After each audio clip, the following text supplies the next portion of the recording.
नमस्कार, target with आलोक के current events में आप सभी का स्वागत है। हमारा आज का विषय है केरल पुलिस अधिनियम, सोशल मीडिया पर अंकुश। केरल में महिलाओं और बच्चों पर बढ़ रहे साइबर क्राइम को रोकने के लिए कुछ दिन पहले वहां एक अध्यादेश को मंजूरी दी गई, लेकिन इस अध्यादेश की चौतरफा आलोचना शुरू हो गई और वहां के विपक्षी दलों द्वारा केरल पुलिस संशोधन अधिनियम को मौलिक अधिकारों पर रोक लगाने वाला घोषित कर दिया गया।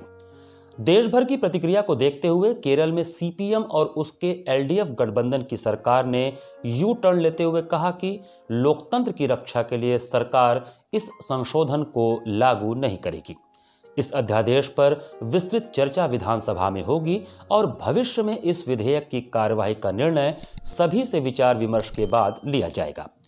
केरल में संशोधन अधिनियम के लागू होने से पुलिस एक्ट के सेक्शन 118A के द्वारा पुलिस को ज्यादा शक्ति मिल जाएगी। इसमें सोशल मीडिया पर किसी व्यक्ति को डराने, अपमान करने या बदनाम करने पर या ऐसी सामग्री का प्रसार करने पर उस व्यक्ति को 5 साल तक की सजा और 10,000 रुपए का जुर्माना हो सकता है।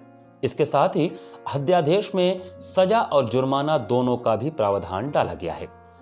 इस अधिनियम का विरोध कर रहे लोगों का कहना है कि केरल में अगले साल चुनाव है और वर्तमान सरकार के कई मंत्रियों पर भ्रष्टाचार की जांच चल रही है, जिसका प्रसार सोशल मीडिया पर हो रहा है।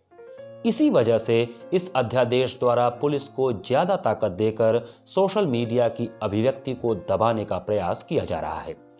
इस अध्यादेश के जरिए पुलिस एक्ट 118A को मजबूत किया गया है और उसमें उल्लेखित शर्तों या शब्दों को स्पष्ट रूप से परिभाषित नहीं किया गया है।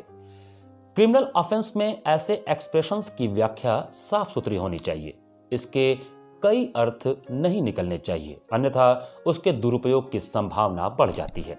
किसी भी कानून में शब्दों के अर्थ की अस्पष्टता के आधार पर उनको असंवैधानिक घोषित किया जा सकता है।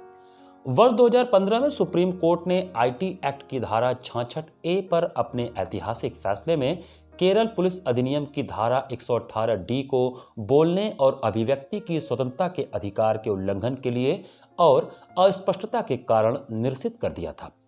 कानून में अस्पष्टता के कारण लोगों में किसी भी विषय पर लिखने या बोलने से पहले यह डर लगा रहता है कि कहीं वो भी इस कानून के दायरे में न आ जाएं या उन्हें भी जेल व जुर्माना या दोनों न भुगतना पड़ जाए।